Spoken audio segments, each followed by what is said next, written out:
Eu quero falar hoje sobre a oração em línguas. O que você precisa saber sobre a oração em línguas. O que é mais importante sabermos. E quero que você fique comigo até o final, por favor. Assista esse vídeo, compartilhe esse vídeo. Se você não é inscrito no canal, se inscreva no canal e ative as notificações. É um pedido do Pastor Edson. Curta, compartilha. Esse é o meu pedido para você. Antes de sair, dá o seu like. Fique comigo. E um outro convite que eu faço para você, se você quiser estar no grupo do Telegram que nós temos, é um grupo privado, um grupo nosso.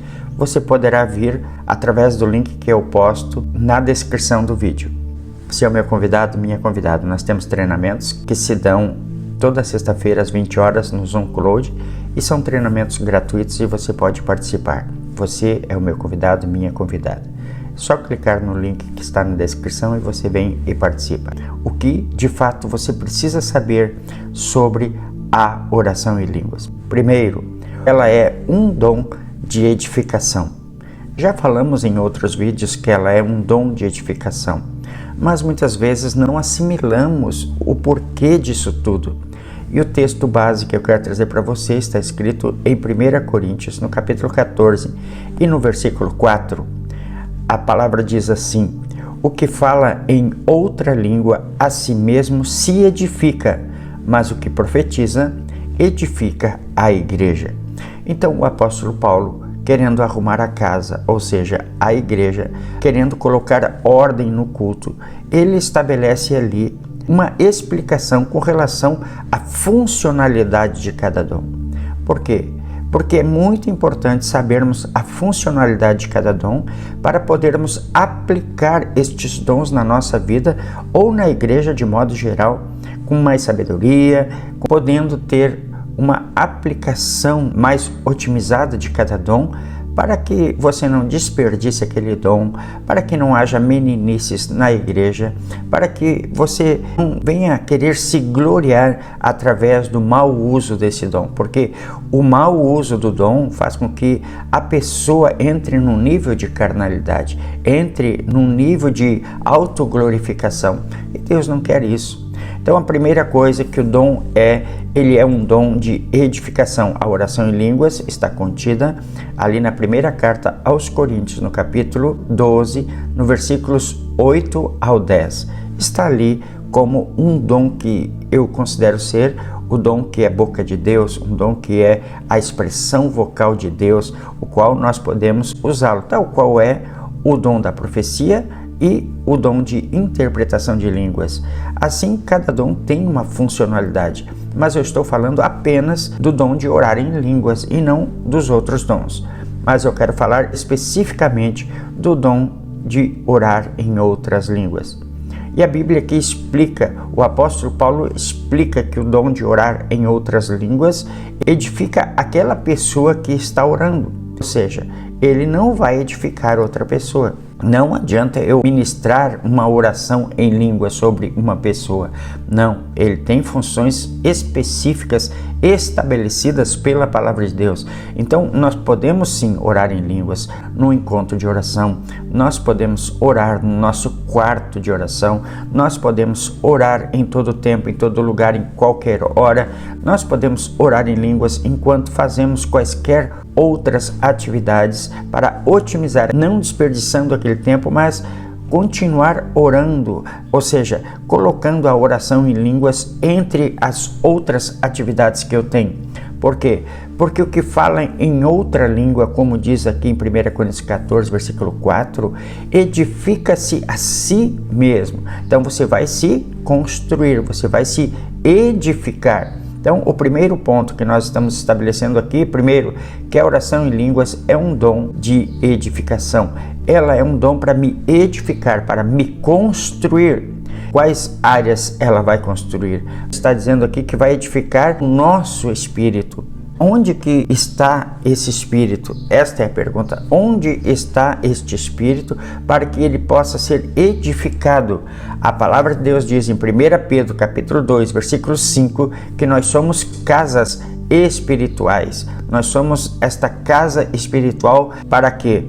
Aqui diz a palavra em 1 Pedro capítulo 2, versículo 5, vós também, como pedras vivas, sois edificados casa espiritual e sacerdócio santo, para oferecer sacrifícios espirituais agradáveis a Deus por Jesus Cristo.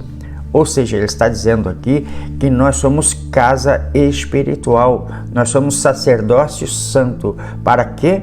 Para oferecermos sacrifícios espirituais agradáveis a Deus por Jesus Cristo. Ou seja, quando nós oramos no Espírito Santo, quando nós oramos em línguas, nós estamos fazendo algo para Deus. Nós estamos construindo um relacionamento, uma atividade espiritual dentro de nós, uma forma de nos comunicarmos com Deus mediante a fala da oração em línguas, porque aqui ele estabelece também que nós somos sacerdotes, a fim de oferecermos sacrifícios espirituais agradáveis a Deus. Ou seja, nós vamos oferecer a Deus, nós vamos entregar um produto para Deus, nós vamos construir algo elaborado para oferecermos a Deus. Cada um de nós, na medida em que vai estar orando no Espírito Santo, orando em línguas, será ao mesmo tempo um sacerdote, o qual vai estar oferecendo, vai estar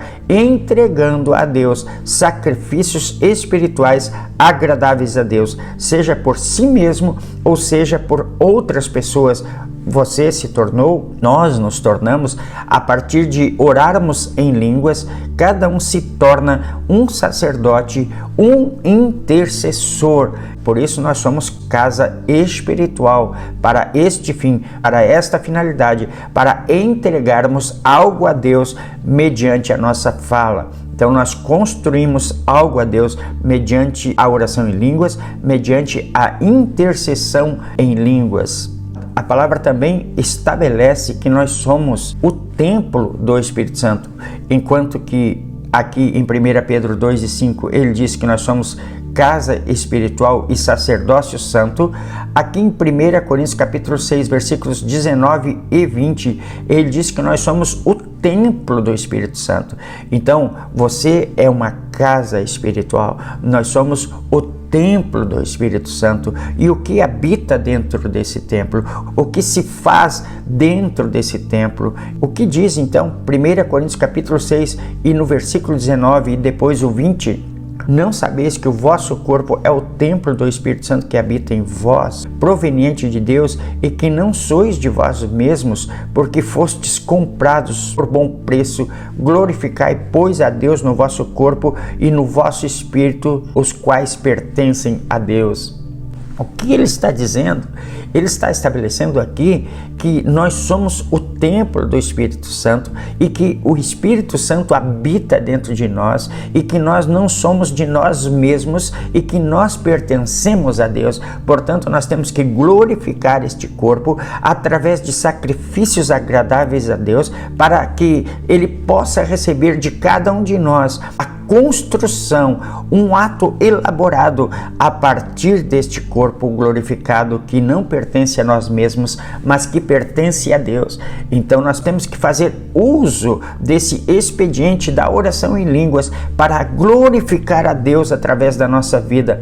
Por isso, então, nós somos casa espiritual, conforme está descrito em 1 Pedro 2:5, e ao passo que em 1 Coríntios capítulo 6, versículos 19 e 20, nós somos o templo do Espírito Santo. Você é o templo do Espírito Santo. Nós somos o templo do Espírito Santo. E eu convido você a se edificar no Espírito Santo orando em línguas. O que nós estamos falando? Que as línguas são, em primeiro lugar, elas são para o uso da nossa própria edificação, conforme está descrito ali em 1 Coríntios, no capítulo 14, versículo 4. Então nós aprendemos, as línguas são para edificar quem? o meu espírito para construir o templo do Espírito Santo, a casa espiritual, para adornar, para enfeitar a casa espiritual que o Espírito Santo mora. Quanto mais nós orarmos em línguas, mais nós estamos adornando esta casa espiritual, mais nós estamos construindo, mais nós estamos melhorando o ambiente em que Cristo mora, em que o Espírito Santo mora. Outra coisa, nós temos que ter o cuidado de como zelar, de como cuidar, de como edificar este templo que é o templo do Espírito Santo. Vejam só o que Paulo adverte em 1 Coríntios capítulo 3, versículos 10 e 11. É muito importante prestar atenção na advertência, naquilo que Paulo está estabelecendo nestes versículos. Segundo a graça de Deus que me foi dada, pus eu, como sábio arquiteto, o fundamento, e outro edifica sobre ele.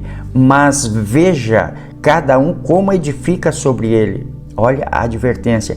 Mas veja como cada um edifica sobre ele, porque ninguém pode pôr outro fundamento além do que já está posto, o qual é Jesus Cristo.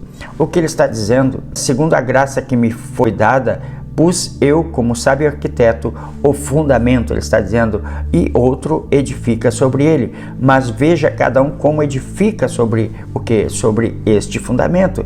Então, eu preciso ter a inteligência do Espírito, o cuidado do Espírito, para me edificar e também edificar da forma certa, porque na continuação do versículo aqui, ele fala sobre vários tipos de edificação e fala de um tipo de edificação que vai subsistir, que vai permanecer, enquanto que outros tipos de edificação vai desaparecer através do fogo. Vai ser uma atividade espiritual desprezível que vai ser consumida pelo fogo, que não vai permanecer, porque cada obra vai ser provada pelo fogo. E algumas delas vão permanecer e outras não. Então veja como edifica sobre o seu espírito, sobre o seu corpo. Saiba como se construir.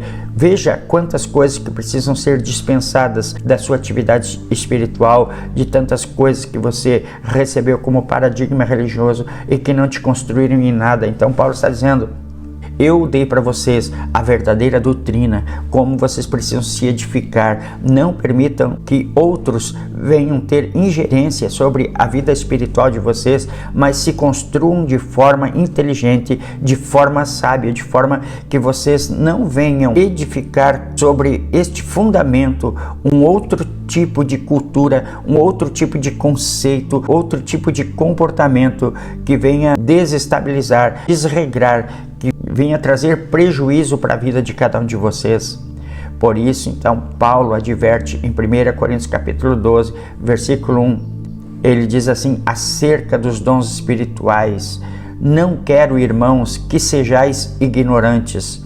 Aí Paulo faz esta advertência, porque cada um tem que saber, precisa saber, primeiro, como se comportar, segundo, como usar os dons espirituais. Cada um de nós precisa saber como fazer uso, como poder aplicar estes dons espirituais na nossa vida de maneira sábia, de maneira que não venhamos desperdiçar aquilo que nos foi colocado, aquilo que nos foi implantado sobre este templo do Espírito Santo.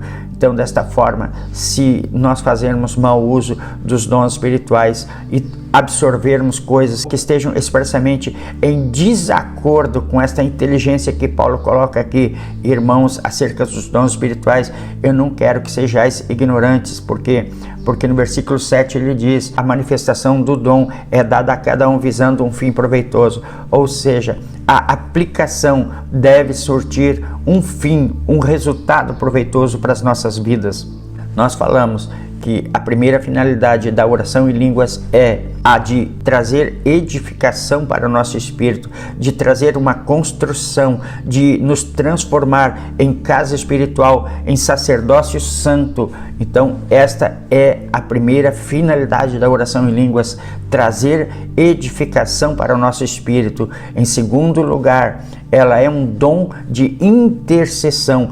As línguas são um dom de intercessão. intercessão, para fazer uma mediação entre eu e Deus. Ela é um canal de comunicação, é a forma de expressão. Ela comunica a alguém uma notícia. Então, as línguas é uma forma de noticiar a Deus alguma coisa que eu mesmo não entendo. Por isso a Bíblia diz, ali em Romanos capítulo 8, versículo 26, e da mesma maneira também o Espírito ajuda as nossas fraquezas, porque não sabemos o que havemos de pedir como convém. Mas o mesmo Espírito intercede por nós com gemidos inexprimíveis. Ou seja, aqui está explícito e explicado a forma de como age a oração em línguas também, como um dom de intercessão, um dom que vai levar a Deus os nossos pedidos, um dom que vai comunicar a Deus, que vai entregar uma perfeita comunicação a Deus. Ele vai interceder por nós com gemidos inexprimíveis, ou seja, com palavras que não podem ser traduzidas, são gemidos inexprimíveis. Então, da mesma maneira também, o Espírito ajuda as nossas fraquezas, porque nós não sabemos como havemos de pedir ou como podemos pedir como convém, mas o mesmo Espírito intercede por nós com gemidos inexprimíveis. Então, quando você estiver orando em línguas, e agora mesmo você pode estar orando em línguas, você vai estar manifestando uma comunicação, uma intercessão, seja de si mesmo, ou seja para outras pessoas, ou aquilo que o Espírito Santo quiser orar por você. Então, basta apenas eu saber que a oração em línguas vai entregar a Deus uma oração correta, uma oração integral, uma oração que eu mesmo não sei o que eu estou orando, mas o que é mais importante é que eu estou comunicando a Deus um pedido, seja um pedido meu, seja um pedido de uma outra pessoa, mesmo que eu não entenda. E onde está escrito isso? O apóstolo Paulo explica em 1 Coríntios capítulo 14 e versículo 2, diz assim: porque o que fala em língua estranha não fala aos homens, senão a Deus, porque ninguém o entende, e em espírito fala mistérios. O que ele estava dizendo? Que a oração em línguas é uma oração em mistério. É uma oração com gemidos inexprimíveis, é uma oração que não pode ser traduzida literalmente, é uma oração que é a fala do Espírito Santo, é uma oração que o homem não entende. Ele explica corretamente, 1 Coríntios capítulo 14, versículo 2, o que fala em língua estranha não fala aos homens. Então é ponto pacífico, você não está falando para pessoas, senão ao próprio Deus. Por isso que eu disse anteriormente que ela é uma forma de comunicar a Deus, e ela comunica, como foi o fato de Romanos capítulo 8, 26, e agora 1 Coríntios capítulo 14, versículo 2. Quando nós oramos em línguas, nós estamos entregando uma fala real, uma fala perfeita. Paulo fala que esta fala é uma fala da sabedoria de Deus. Por que ninguém entende isso? Porque é a sabedoria oculta em mistérios. Então você vai ver isso em 1 Coríntios no capítulo 2, versículos 7 e o 13, que diz assim: mas falamos a sabedoria de Deus oculta em mistério, a qual Deus ordenou antes dos séculos para nossa glória. O versículo 13: as quais também falamos não com as palavras da sabedoria humana, mas com as que o Espírito ensina, comparando as coisas espirituais com as espirituais. Então, uma coisa que eu preciso saber, que a oração em línguas é a própria sabedoria de Deus oculta em mistérios. E quando você está falando, você não está falando a tua própria fala, mas a fala do Espírito Santo. Você não está falando para pessoas, mas está falando para o próprio Deus. E ela é a própria sabedoria de Deus oculta em mistérios. Então, simplesmente ore no Espírito Santo primeiro, para a edificação do seu espírito. Por quê? Porque Ele está no teu coração. Nós somos casas espirituais, nós somos sacerdócio santo, nós somos o templo do Espírito Santo e nós temos que nos preocupar de como nós estamos edificando esta casa, o ambiente do Espírito Santo, a casa, a morada do Espírito. Então, ele precisa saber como está essa casa, como eu estou me edificando, como eu estou me preocupando para edificar esta casa. E ele está dizendo que você está falando, você está ministrando a sabedoria de Deus, você está intercedendo conforme Romanos 8:26, as quais nós falamos não com a sabedoria humana, como diz o versículo 13 de 1 Coríntios 14, as quais também falamos não com as palavras de sabedoria humana, mas com as que o Espírito ensina. Por isso que Paulo disse lá no começo do capítulo: eu não venho a vós com palavras persuasivas da sabedoria humana, mas em demonstração de espírito e poder. Ou seja, ele não se dirigia a pessoas através da sua própria inteligência, da sua própria racionalidade, dos seus próprios conceitos e paradigmas, mas ele ia através da sabedoria de Deus. Tudo que era revelado através da oração em línguas, os mistérios que eram vindos sobre ele, então ele transmitia estes mistérios. Quando você ora em línguas, você se torna uma pessoa sábia. Quando você ora em línguas, você se torna um sacerdote real, alguém que oferece sacrifícios agradáveis a Deus. Quando você ora em línguas, você adorna a casa do Espírito Santo dentro de você. Quando você ora em línguas, você se transforma em um verdadeiro intercessor que leva a Deus a comunicação, a fala correta do Espírito Santo. Até aqui nós falamos sobre a oração em línguas, que ela é uma oração para edificação, ela é uma comunicação do Espírito Santo. E em segundo lugar, ela é um dom de intercessão. Então, continue orando no Espírito Santo, porque você não está desperdiçando, você está edificando-se a si mesmo e fazendo intercessão por si mesmo e também por outras pessoas. Você está também adornando a casa que o próprio Espírito está morando, que está dentro de você. Você está comunicando a Deus palavras inteligentes, palavras de sabedoria. Você está levando a Deus a verdadeira oração. Portanto, ore no Espírito Santo, continue orando em línguas, comece agora mesmo a orar em línguas. Eu vou ministrar agora por você. Eu ordeno agora no nome de Jesus, ore em línguas agora mesmo. Eu ministro sobre você o dom do Espírito Santo para que você ore em línguas agora mesmo. Comece agora mesmo a orar em línguas. As línguas que vieram na sua mente agora, comece a pôr para fora agora. Os teus lábios vão começar a ficar dormentes e você vai começar a falar em línguas. Comece agora mesmo. Ore no Espírito Santo agora, no nome de Jesus. Eu ordeno o batismo com o Espírito Santo agora, o poder de Deus sobre a sua vida, no nome de Jesus. Você quer continuar esses ensinos? Venha estar conosco em uma das nossas salas do Zoom Cloud, que nós damos gratuitamente esse curso toda sexta-feira para você. Você é o meu convidado. Você clica no link que está na descrição do vídeo e vem e participa do grupo do Telegram. Baixa o Telegram e o Zoom Cloud no seu smart, no seu tablet, na sua plataforma, no seu note, e você vai poder participar conosco destas reuniões de treinamento gratuita, tá ok? Não se esqueça de curtir antes de sair, de compartilhar, de se inscrever no canal, ativar as notificações. Deus abençoe você, fique na paz e fique com Deus.